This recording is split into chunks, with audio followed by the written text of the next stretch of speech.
Hello, this is Eric with the DIY Education Center, and today we're going to show you how to properly and safely get it set up with the air compressor kit. What's important to remember is there's a little valve on here. We need to make sure that's closed, because what will happen is it'll just start to pump air and all the air will come back out. So this will release it after we're finished too.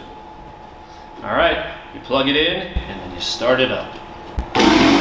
So once the tank stops, that means you've hit the pressure. Okay, so here's the tank pressure, anywhere between 70 and 120 pounds. So here's the tank pressure, here's the regulated pressure, and with this little knob, you can either plus or minus this, so we'll turn up the pressure, and we'll get that close to 100.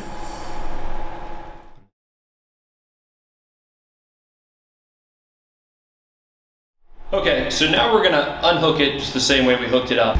So let's start by unplugging it from the power source, and then we'll turn off the unit as well. And then we're gonna let the air pressure out, and this is important. What'll happen is the air stays in there, it will turn to water, and then the water will rust the tank out eventually.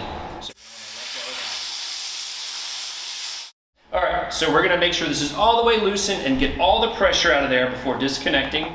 And then we're gonna take this hose off here, and there we go.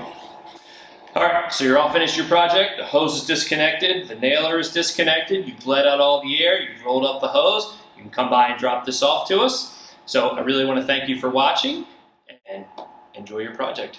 Thank you.